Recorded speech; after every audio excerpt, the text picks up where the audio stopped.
Hello friends, welcome to my YouTube channel Profoundly Physicist. I am Shweta.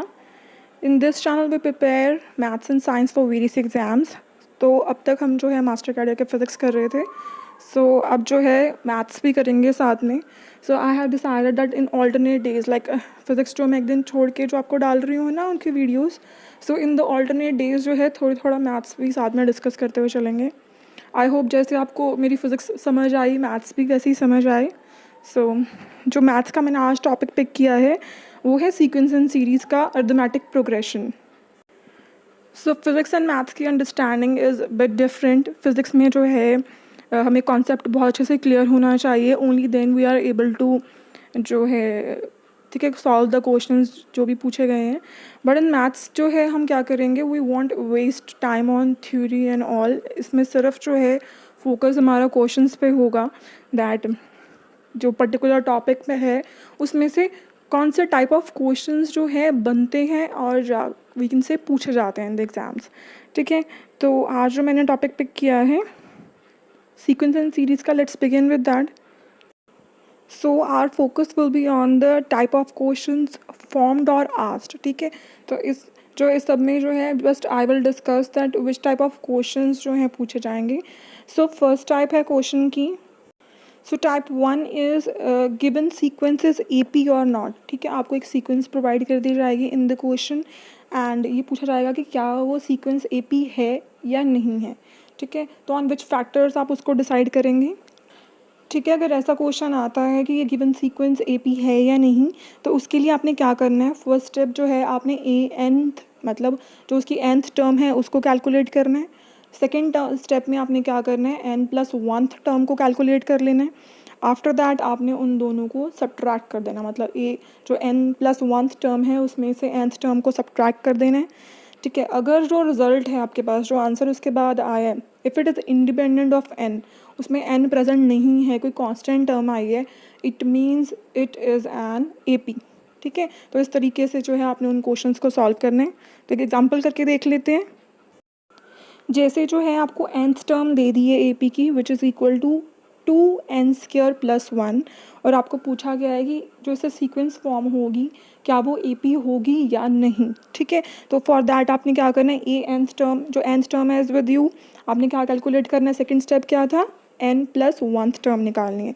तो जहाँ पे n है उसको रिप्लेस कर दो n+1 से, सिंपल. तो सेकंड स्टेप में आपने क्या किया, जो n+1th टर्म है वो किसके इक्वल होगी, 2 और n की जगह क्या आ गया, n+1 का स्क्वायर +1, क्योंकि और कहीं तो n प्रेजेंट नहीं है. थर्ड स्टेप क्या था, इन दोनों को सब्ट्रैक्ट कर दो. तो अब आपने क्या किया, इन दोनों को सब्ट्रैक्ट कर दिया.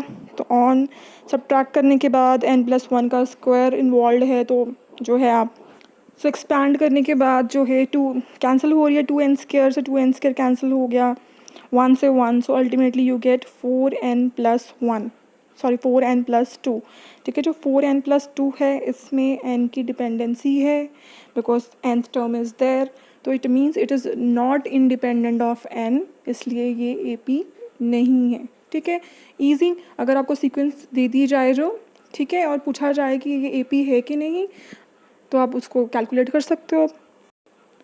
सिमिलरली इसी जो टाइप 1 के बेस पे सेकंड क्वेश्चन है दैट nth टर्म जो है हमें दे दी है 3n-2. ठीक है, इसके बेसिस पे जो है सीक्वेंस फॉर्म हो रही है एंड आपको बताना है जो गिवन सीक्वेंस फॉर्म होगी वो AP होगी या नहीं. तो स्टेप्स हमें पता है, an मतलब nth टर्म है हमारे पास. सेकंड स्टेप क्या होता है इसके बाद, n+1th टर्म निकालना. तो मतलब n की जगह पे n+1 कर दो आप. तो ये जो n+1th टर्म है वो किसकी इक्वल आ गई, 3 × n+1 - 2. थर्ड स्टेप क्या था, दोनों को सब्ट्रैक्ट कर देना है हमने. तो सब्ट्रैक्ट करने के बाद हमारे पास जो आया 3 आया. 3 इज़ इंडिपेंडेंट ऑफ n पे जो इंडिपेंडेंट है इसलिए क्या होगा, ये it will form an AP. इसे क्लियर हो गया हमें. अगर हम इसका रिजल्ट देखें टाइप 1 का, तो अगर जो लीनियर एक्सप्रेशन है मतलब which are in the form of an+b, ठीक है, वो सारे जो होंगे they will form an AP because जब आप पूरा कैलकुलेट करोगे तो उनका रिजल्ट जो है वो इंडिपेंडेंट ऑफ n ही आएगा हमेशा. ठीक है, तो they will form an A P. But अगर जो है हमारे पास a n square plus b है, a n cube plus b है, मतलब एन का जो है कोई और जो है पावर के साथ आ रहे हैं अगर, तो they will not form an A P. तो क्वेश्चन को देख के भी आप समझ सकते हो, ठीक है, अब कि अगर तो लीनियर फॉर्म में है तो definitely they will form an A P, और अगर जो है इट्स इन सम पावर तो इट मीन्स ए पी नहीं होगा। आई होप आपको फर्स्ट टाइप क्लियर हो गई होगी। नेक्स्ट टाइप ऑफ क्वेश्चंस जो हैं दे आर कि आपको एक ए पी दे दी गई है और आपको पूछा गया है कि ये nth term from the end मतलब कहाँ पे लाई करेगी। जैसे आपको पूरी ए पी दे दी है, ठीक है, और आपको पूछा गया है कि फ्रॉम द एंड 16 टर्म कौन सी होगी, from the and 20th term कौन सी होगी, ठीक है, इस टाइप के questions. So basically in the second type यही है कि आपके पास एक ए पी होगी एंड आपको जो है उसकी nth टर्म कैलकुलेट करनी है, चाहे वो बिगिनिंग से पूछी जा सकती है या एंड से पूछी जा सकती है। तो अगर जो है nth term from the beginning आपको कैलकुलेट करनी होगी तो उसका फार्मूला है ए nth किसके इक्वल होगा, a plus n minus one into d. जो यहाँ पे a है वो है फर्स्ट टर्म, d जो है that is a common difference. So next है nth term from the end, मतलब आपको, ठीक है, AP में nth term from the end calculate करनी है। उसका फार्मूला क्या है, a m plus n minus one, और यहाँ पे कॉमन डिफरेंस जो होगा माइनस डी हो जाएगा, ठीक है। ए एम जो है वो लास्ट टर्म होगी, बट जब आप पीछे से कैलकुलेट कर रहे हैं तो जो लास्ट टर्म है वो फर्स्ट टर्म बन जाएगी। So a m plus n minus one into minus d. So it will be more clear with the help of example, वो हम करते हैं अभी। तो जैसे क्वेश्चन है यहाँ पे 9, 12, 15, 18 दैट्स सो ऑन, जो आपको एक ए पी दे दी है और बोला है फाइंड इट्स 16 टर्म। तो जब आपको कुछ स्पेसिफाई नहीं किया फ्रॉम द एंड और beginning, it means from the beginning ही है, ठीक है। तो फ्रॉम द बिगिनिंग ही जो है आपने 16th टर्म कैलकुलेट करनी है इस ए पी की। सो जब भी ऐसे क्वेश्चन आए आपकी फर्स्ट अप्रोच होनी चाहिए, ए लिख लेना फटाफट क्या है कि और डी क्या है। सो ए मतलब फर्स्ट टर्म क्या है यहाँ पे 9, और डी क्या होता है, कॉमन डिफरेंस। सो जो सेकेंड टर्म है बी माइनस ए, मतलब आपने कर दिया 12 माइनस 9 क्या हो जाएगा 3। अब उसके बाद 15 माइनस 12 करोगे तब भी 3 होगा, 18 माइनस 15 करोगे 3 होगा। सो ये होता है कॉमन डिफरेंस डी। तो यहाँ से हमें ए पता चल गया, डी पता चल गया। पूछा क्या है हमें उन्होंने, 16th टर्म। सो 16th टर्म निकालने का फार्मूला क्या है, ए 16th किसके इक्वल होगी, a plus n minus one into d. A क्या है, फर्स्ट टर्म जो कि है 9, एन क्या है, जो टर्म हमें पूछी गई है, ए nth का फार्मूला है ना ये 16, तो यहाँ पे वो एन पुट कर दो 16, आप 16 minus one, common difference D कितना है 3। सो कैलकुलेशन कर लो इसकी सिंपल सी, तो ए 16th जो है मतलब 16 टर्म जो है वो किसके इक्वल आ जाएगी, 54 के। तो फार्मूला आपको ये याद रखना है, a plus n minus one into d. So इसी में ही सेकेंड टाइप ऑफ क्वेश्चन क्या था, determine the number of terms 3, 7, 11, 407। एक आपको ए पी दी है, उसमें आपको पूछा है उन्होंने कि नंबर ऑफ टर्म्स कितनी है। साथ में क्वेश्चन है find the 20th term from the end. So इसी सिंगल क्वेश्चन में दो चीज़ें हम समझ लेंगे कि ए पी में से जो है अगर आपको ए पी दी है तो अगर आपको पूछा है इसकी नंबर ऑफ टर्म्स कितनी होंगी वो कैसे कैलकुलेट करनी है, एंड सेकेंड थिंग यहाँ पे क्या पता चल जाएगी हमें कि फ्रॉम द एंड जो है टर्म को कैसे कैलकुलेट करते हैं। सो ए पी को देख के जो है हमें क्या पता चल जाएगा, ए क्या है, डी क्या है। सो गिवन क्या हो गया एक तरीके से, फर्स्ट टर्म ए जो है that is equal to 3, common difference d है 7 माइनस 3 मीन्स 4, और nth टर्म जो है मतलब लास्ट टर्म जो है ए पी की वो क्या है 407, वो हमारी nth टर्म है, लास्ट टर्म है। फाइन, ये सब तीनों चीज़ें जो हैं हमें सीक्वेंस को देख के जो है ए पी को देख के जो है वी आर एबल टू, है ना, गेट। तो nth टर्म है हमारे पास और nth टर्म का फार्मूला भी हमें पता है। तो ए nth जो है वो किसके इक्वल होता है, a plus n minus one into d. So nth term कितनी दी है हमें 407, फर्स्ट टर्म क्या है 3, टोटल नंबर ऑफ टर्म जो है लास्ट टर्म में नहीं पता, तो यहाँ पे क्या आ जाएगा, डी क्या है 4। तो सबको पुट कर दो यहाँ पे, then you will get, calculation के बाद n किसके इक्वल आ गया 102 के। तो इट मीन्स अगर हमें लास्ट टर्म ऑफ द जो है ए पी पता है, nth टर्म जो है हमें पता है, then we can calculate number of terms. ठीक है, फर्स्ट जो पार्ट क्लियर हो गया क्वेश्चन का आप लोगों को। सो उसके बाद उन्होंने बोला 20th term from the end, मतलब 407 तो लास्ट टर्म है, ये मैं पता है, मतलब उसके बाद जो है टर्म आएगी, ठीक है, उससे कैलकुलेट करते हुए 407 जो है फर्स्ट टर्म हो गई, उसके बाद कुछ n-1 टर्म होगी, n-2 n-3, तो 407 को 1 फर्स्ट टर्म मानते हुए हमने 20th टर्म तक जाना है, ठीक है, in the backward direction. So from the and का फार्मूला क्या है, ए एम्थ मतलब जो लास्ट टर्म है प्लस n-1, और यहाँ पे फार्मूला में क्या आ जाता है माइनस डी। तो 407 है लास्ट टर्म, 20th ए 20th निकालना है, तो n क्या है 20 -1, डी था 3, तो यहाँ पे क्या हो गया -3। तो कैलकुलेट कर लो इसको आप लोग।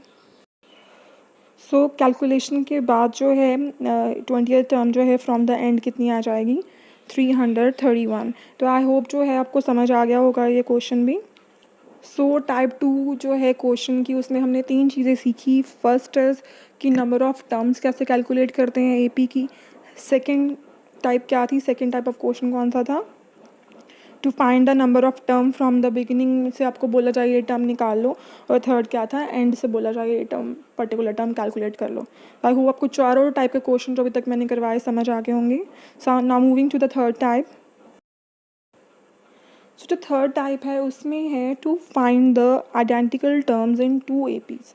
आपको जो है क्वेश्चन में 2 एपी दे दी होंगी, ठीक है, और आपको पूछा जाएगा कि इनमें कितनी टर्म्स जो हैं वो सेम हैं या आइडेंटिकल हैं। जैसे कि क्वेश्चन है यहाँ पे 2 एपीज गिवन है। फर्स्ट टर्म है 2, 5, 8 अप टू 50 टर्म्स हैं। सेकंड है 3, 5, 7, 9 अप टू 60 टर्म्स हैं। और आपको पूछा गया इसमें से कितनी टर्म्स जो हैं दे आर आइडेंटिकल और सिमिलर। तो अगर आप क्वेश्चन से देखो तो मैं 5 एंड 5 दोनों में सेम है, मतलब एक टर्म तो यहीं पे दिख रही है। तो ऐसे जब ये अपने पूरे टर्म्स तक पहुंचेंगे, मतलब फर्स्ट सीक्वेंस जो फर्स्ट एपी है वो अप टू 50 जाएगी एंड सेकंड जो 60 जाएगी, तो हमें कैलकुलेट करना है कितनी टर्म्स सेम होंगी। सो अगर ऐसा क्वेश्चन आ जाए तो उसको सॉल्व कैसे करना है, तो इसका सोल्यूशन देखो, mth term of first AP is equal to nth term of second AP, ये अप्रोच लगानी है आपको। दैट फर्स्ट एपी की mth टर्म को सेकंड एपी की nth टर्म के इक्वल इक्वेट कर दो।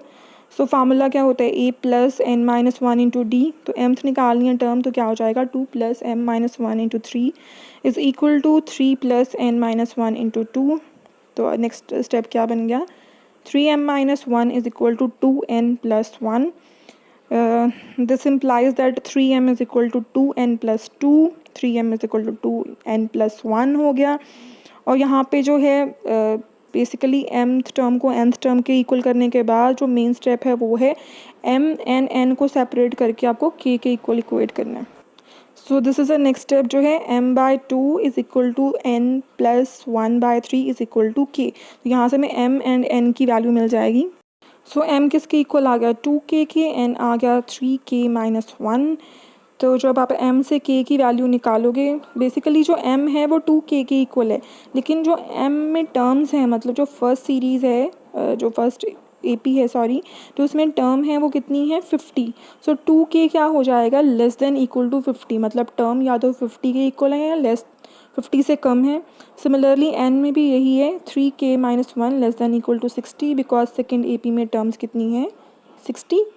सो nth जो फर्स्ट AP है उसके कॉरस्पॉन्डिंग k की वैल्यू कितनी आ जाएगी, k less than equal to 25, और सेकेंड AP के कॉरस्पॉन्डिंग k की वैल्यू है लेस देन इक्वल टू 20, और साथ में फ्रैक्शन में बिकॉज ये मिक्स्ड टर्म आ जा रही है यहाँ पे, तो ठीक है, साथ में 1/3 भी है। अगर आप तो बेसिकली जो है फर्स्ट जो है उसमें अप टू 25 है, सेकंड में अप टू 20 है, तो जो दोनों का कॉमन है उसको आपने ले लेना है, मतलब that is k will be equal to 20, ठीक है। तो जो दोनों एपीज़ अगर आपको दी हैं तो इसमें कॉमन टर्म्स कितनी होंगी 20, जैसे यहाँ पे 5 कॉमन है दोनों में, ऐसे आगे जाके और 19 टर्म्स भी कॉमन आएंगी।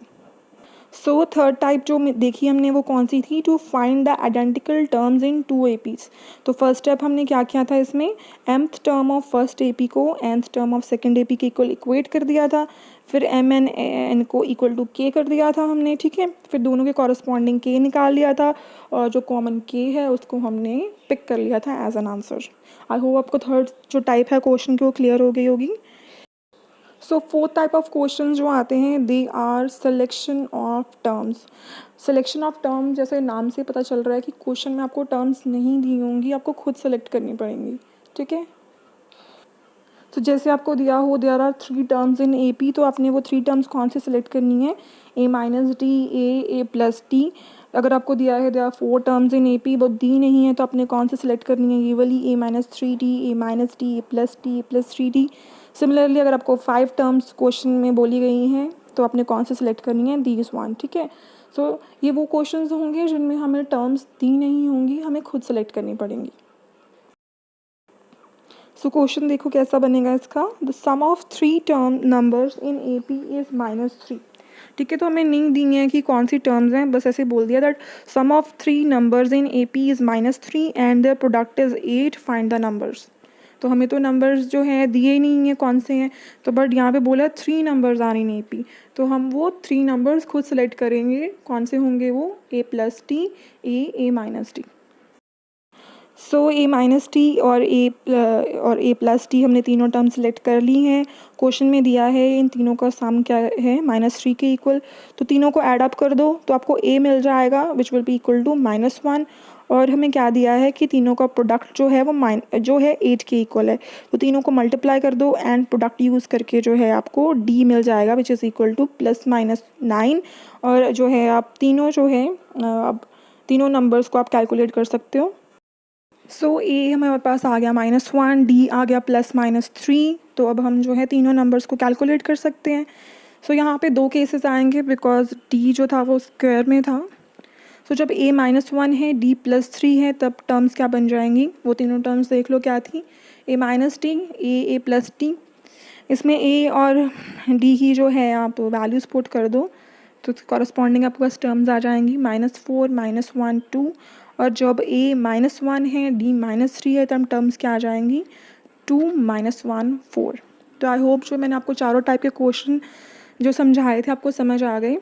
तो उसके बाद जो है I am adding certain questions जो आप लोगों ने खुद कैलकुलेट करने हैं एंड उसके आंसर जो हैं आपने कमेंट कर देने हैं, देन आई विल चेक कि किसका आंसर करेक्ट है।